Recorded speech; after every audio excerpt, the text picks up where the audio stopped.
calling it an allergy is just an excuse. It's not good to be picky. Maybe it's because your parents didn't properly deal with your allergies when you were young, right?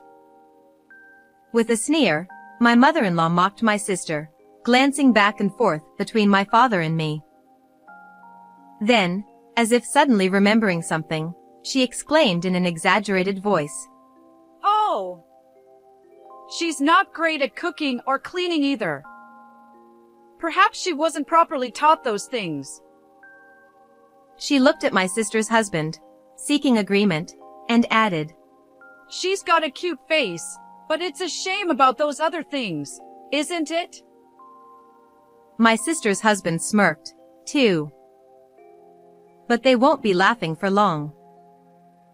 After all, they're going to lose everything for making us angry. My name is Nancy. I'm 28 years old, single, and living alone. I'm a dedicated company employee.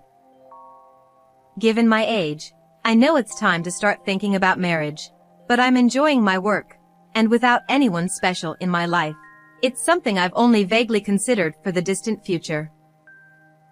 It was during this time that I heard the news of my sister's marriage.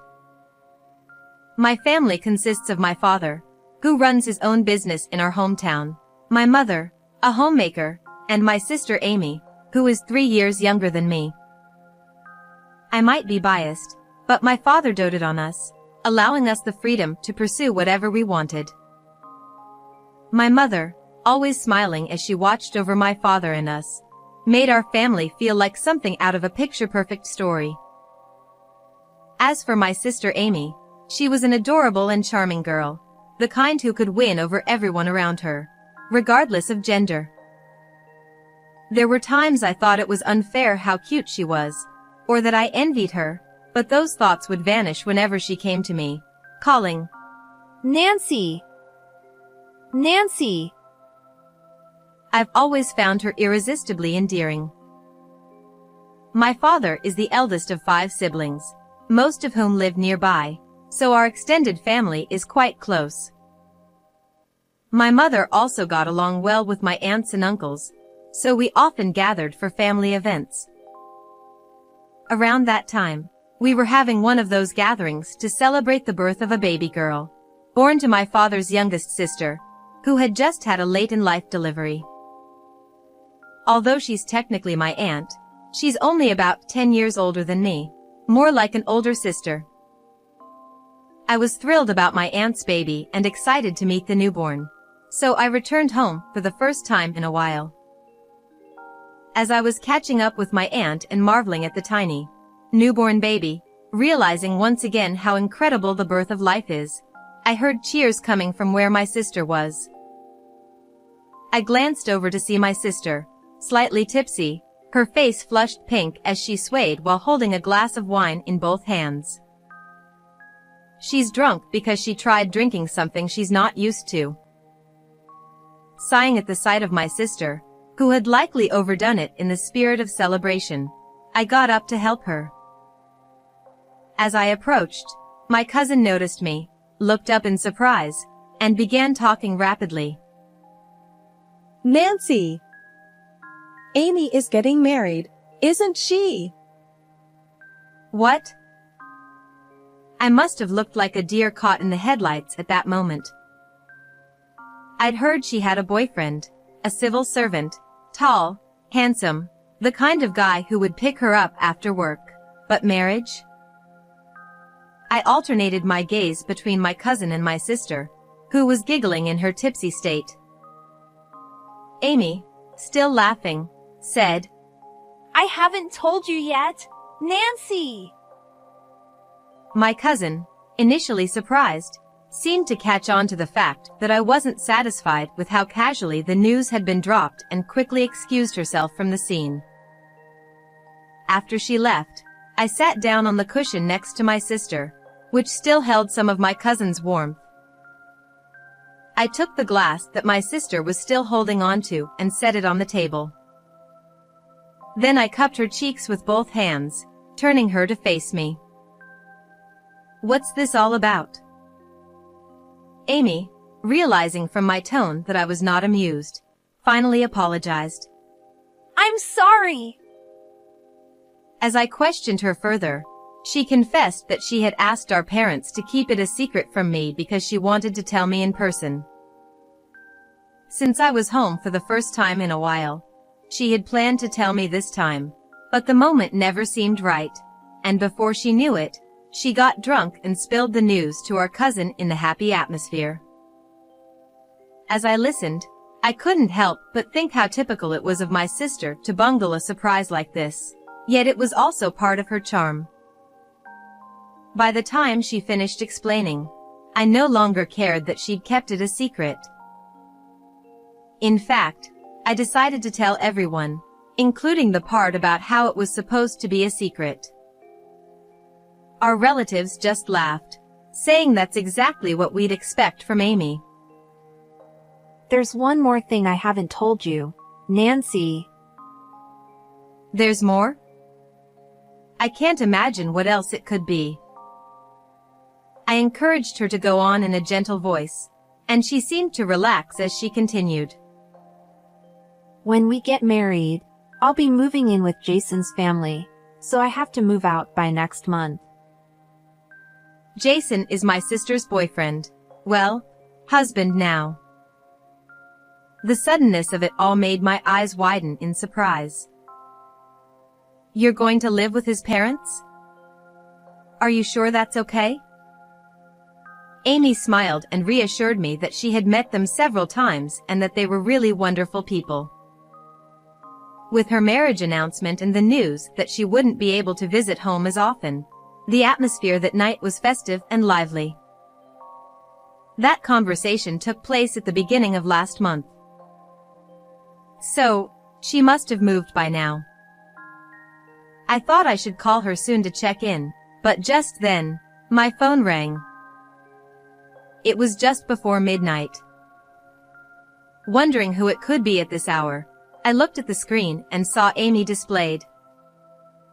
What timing, I thought, as I tapped the call button.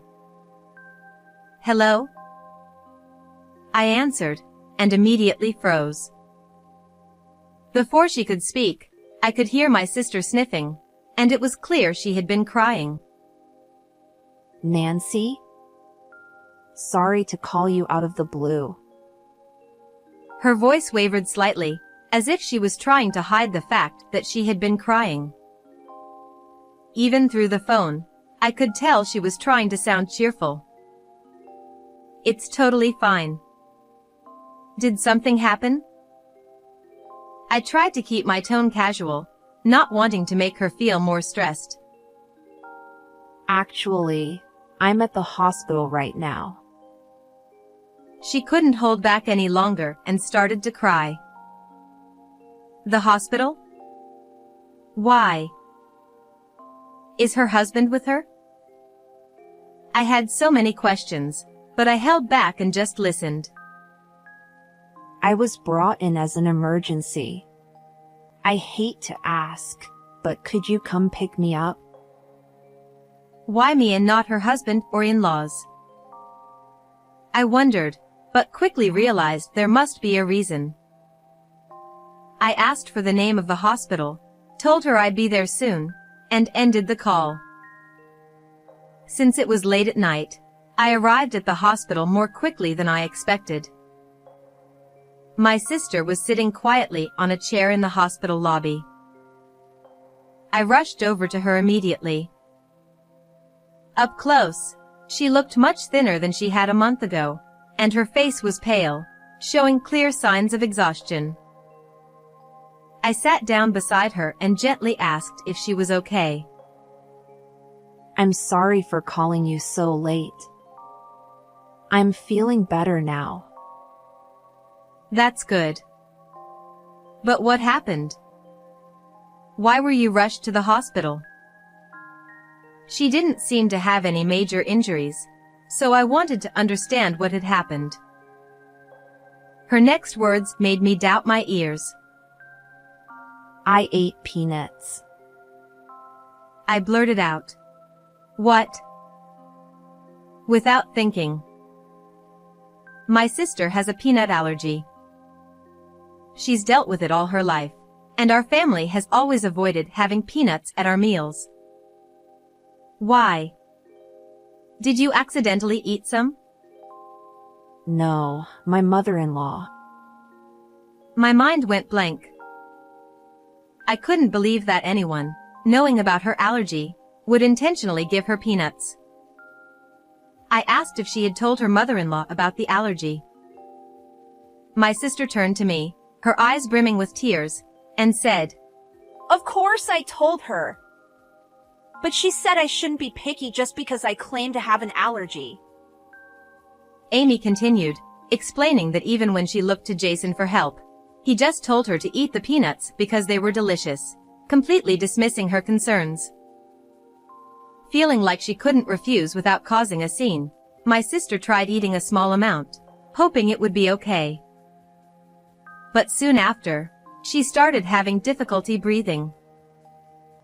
When she asked to be taken to the hospital, no one listened, so she ended up calling an ambulance herself. My mother-in-law even said, Are you trying to make me look like the bad guy by exaggerating your symptoms? So, I decided that I don't want to go back to that house anymore. That's why I called you, Nancy. I'm sorry. As my sister apologized through her tears, I took her hand and reassured her. It's okay. But even as I held her hand, I could feel my own shaking with anger. For now, let's go back to my place, okay? Yes. Thank you, sis. We headed back to my house together, and during the drive, I suggested that we talk to our dad about it tomorrow. Amy was worried about causing trouble for our parents, but I convinced her that keeping quiet about what had happened would only make them worry more. The next day, I called in sick to work and left the house with my sister, heading to our parents' home. When we rang the doorbell, our father answered, his face showing surprise when he saw Amy. He quickly sensed something was wrong from her distressed appearance and my serious expression, and he ushered us inside. After we explained everything that had happened, our father, who had been quietly listening, finally spoke. I see. Then he asked, Are you feeling better now? You should stay here and rest for the day. Amy nodded, and our father gave her a warm smile. Then he turned to me and said, Nancy, I need to talk to you. He asked me, Are you off today? Yes. I replied. He explained that he wanted me to come with him to Amy's in-laws' house to pick up her things. Since there were personal items that only another woman should handle, he needed my help. I immediately agreed to go with him.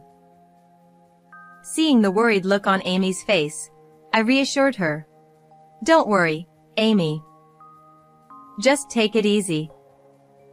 You didn't look too well yesterday either, so relax and eat some of Mom's cooking, okay? Amy nodded with a weak smile, and I reluctantly left her behind as I got into Dad's car and headed toward her in-laws' place. Although we didn't talk much during the drive, I could tell from my father's demeanor that he was quietly seething with anger. When we arrived at Jason's parents' house and rang the doorbell, Jason himself answered. Nancy. And Amy's father, too. He looked just like I remembered from the one time I'd met him before, a smiling young man who seemed polite and friendly. It was hard to believe that this was the same person who had no understanding of allergies and wouldn't protect my sister when it mattered most. Hello. We're here about my sister. I began, but Jason cut me off before I could finish. Amy hasn't come home. Nancy, do you know where she is? The way he spoke made it seem like he was blaming us, as if to say, Your sister left without notice, and now we're the ones dealing with the consequences. I nearly snapped back, wanting to point out that if he were really concerned, he should have at least contacted our parents. But I swallowed my words and responded calmly instead. Amy is at our parents' house. After she was taken to the hospital yesterday, I picked her up and she stayed with me. Jason let out a loud laugh, almost as if he found the situation amusing. She called an ambulance over the peanuts? That's such an overreaction. It wasn't serious enough to warrant an emergency call. I felt a surge of anger and was about to respond when my father stepped in. Amy won't be returning here for a while, so we've come to collect her belongings. Jason's eyes widened in surprise. She's not coming back. As he moved closer to confront my father, a voice called out from deeper inside the house. Jason, what on earth are you making a fuss about? Jason's mother came hurriedly into the room. When she saw me and my father, her face briefly twisted into a look of disgust before she quickly forced a smile. Well, it is Amy's father and sister. I couldn't help but notice that fleeting expression, but we nodded our heads in response as she bowed to us. Mom, it seems Amy is holding a grudge about what happened yesterday and says she's not coming back. Jason spoke in a sickeningly sweet tone, as if trying to win his mother over with a poor-me attitude. Sensing that things might take a turn, I discreetly started recording the conversation on my phone, which I had already set to recording mode and hidden in my pocket. Are you talking about peanuts? Amy keeps making a big deal out of it, claiming she has an allergy, when it's really just a matter of picky eating. She continued, with the same plastered-on smile, saying she only wanted Amy to enjoy the delicious peanuts. It's not about picky eating. Amy has had a peanut allergy since childhood. Even food prepared with utensils that have touched peanuts can cause a reaction, so we've always been very careful. I fought to keep my anger in check as I explained, feeling on the verge of losing my composure. But Jason interrupted with a dismissive tone. Yeah, but you know. And continued. I used to be allergic to milk when I was little. My mom would gradually introduce it to me, mixing it into my food, and now I can drink milk just fine. He said this proudly, as if his mother had performed some miraculous feat, while she nodded along with a smug smile. Maybe Amy's peanut allergy is because her parents didn't handle it properly when she was young. She grinned slyly, glancing back and forth between me and my father, clearly enjoying the tension she was stirring up. Then, as if she had just remembered something, the mother-in-law exaggeratedly exclaimed, "Oh," and continued. Amy wasn't very good at cooking or cleaning either. Maybe she wasn't properly taught those things. She's got a pretty face, but it's such a shame she's lacking in other areas, don't you think? She directed this at Jason, who grinned back at her. Feeling like I was on the verge of exploding, I knew I had to get out of there. I'll be taking my sister's belongings now, I declared, asking Jason to show me where they were. Go right ahead. After all, Amy needs to work on overcoming her allergies and polishing her skills as a wife. She tossed out those parting words before disappearing back into the house. I hurriedly gathered my sister's things and left their home as quickly as I could.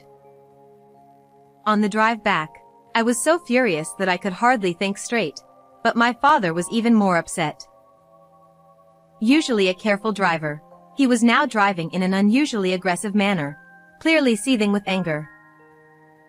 When we returned home, Amy rushed to greet us, immediately sensing that something had happened based on our expressions. She repeatedly asked if we were okay.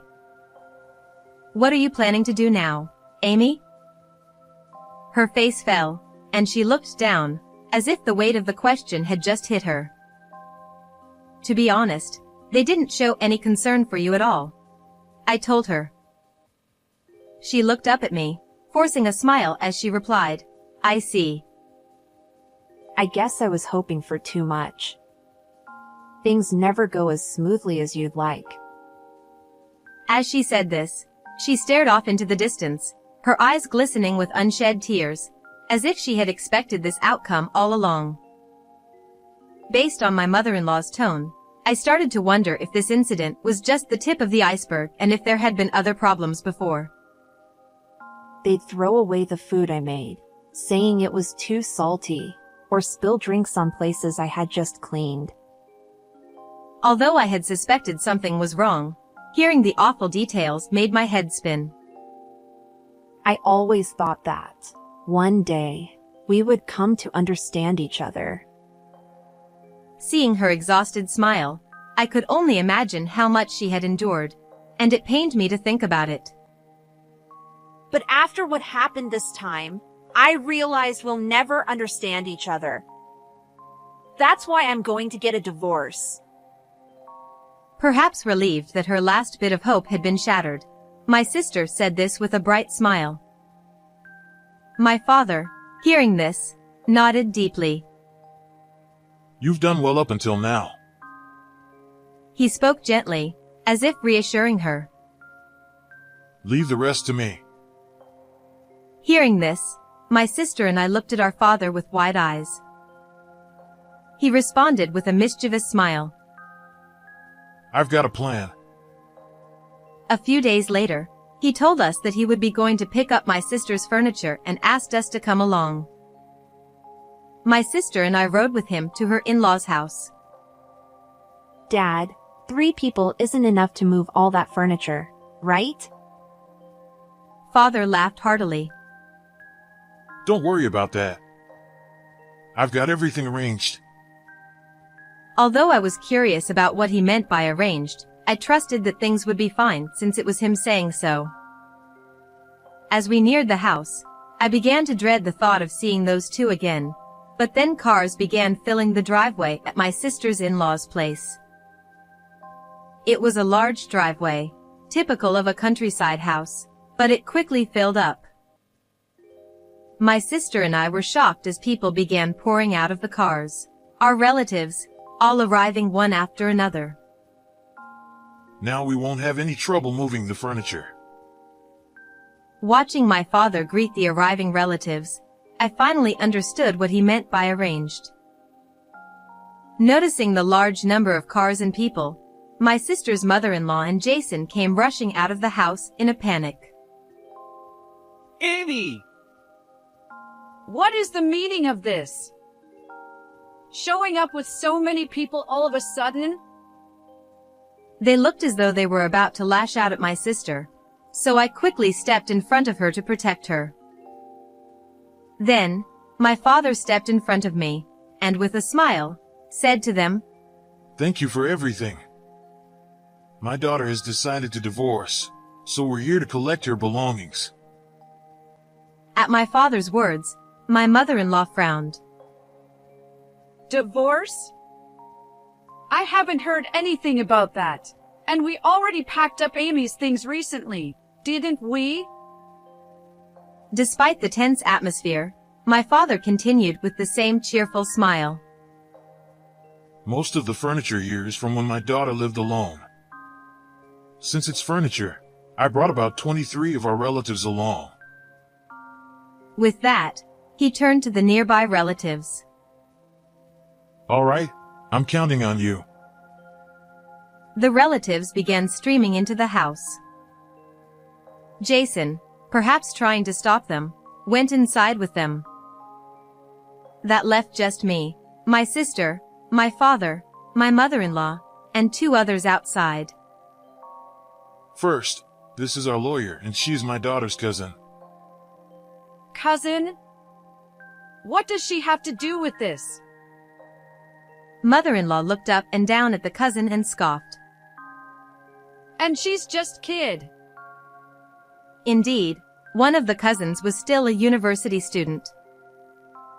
As I wondered why the cousins were here, one of them spoke up. I'm studying law at university. After hearing what my uncle said and listening to Nancy's recorded statements, I came because your comments could potentially be criminal. The cousin stated calmly. It was true that the cousin was quite intelligent and was studying law at university. Forcing someone to eat something while knowing they have an allergy is highly criminal. Mother-in-law laughed derisively. You're just a student, aren't you? What do you know about this? She said this while covering her smirking mouth with her hand. The cousin seemed unaffected by the mother-in-law's comments and continued as if nothing had changed. I expected you to say that, so I brought a lawyer. We have a professional here, not just an amateur. The mother-in-law, perhaps forgetting that the lawyer had already been mentioned, finally looked at the lawyer. This case can also include a claim for damages. Of course, the divorce can be finalized. Upon hearing this, the mother-in-law's face turned pale as she seemed to finally grasp the situation. She rushed over to my sister and grabbed her hand. Amy! You wouldn't really go through with the divorce, would you? I've been so worried since you collapsed. Let go of me.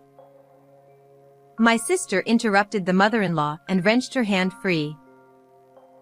It was rare to see my usually smiling sister glare at her like that.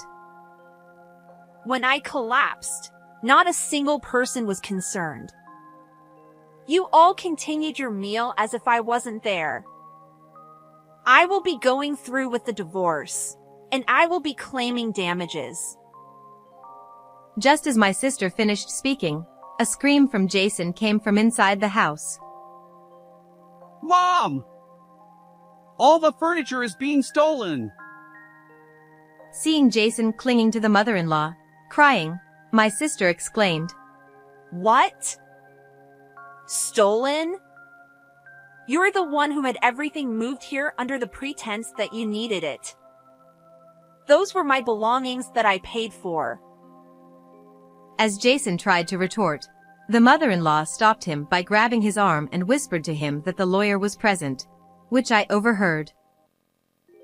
Thanks to the relatives' efficient work, the furniture was quickly moved out. My father thanked the relatives and then turned to the pale-faced mother-in-law and Jason. It seems all the belongings have been collected. We'll handle any further communication through our lawyer. He started to push my sister and me toward the exit but turned back as if he had just remembered something. I've heard of cases where people have been forced to eat things they're allergic to and have died. I'm glad that didn't happen to your son when he was young. His smile was genuine, but his eyes were not. We all got into the car, and initially, everyone was silent, but my father soon broke the silence with laughter. Wow, the two had the best expressions. Seeing my father's genuine smile, which I hadn't seen in a long time, both my sister and I started to chuckle, which turned into full laughter. We all laughed heartily as we drove home. It was a rare moment of genuine joy. Afterward, the divorce was officially finalized. Since my sister's furniture had been removed, the house was left empty. The furniture originally in the house had been sold when my sister got married, as it was expected that her furniture would be used. Additionally, the money from the sale had been spent without my sister's knowledge, so there were no savings left. With the emergency transport and the arrival of the relatives, news of the divorce and the mistreatment spread quickly, leading the in-laws to move away as if fleeing. They were reportedly working tirelessly from morning till night to handle the alimony payments, moving expenses, and to replace the furniture. My sister's health has improved, and her previously thin body is gradually returning to its normal state. She and I are now living together in my home until she finds a new place. Although there are times when the noise of having my sister around reminds me of how much has changed, I appreciate having someone at home. I'm enjoying the days, laughing with my sister as we did in the past. How did you find this story? Don't forget to subscribe to the channel. See you in the next video.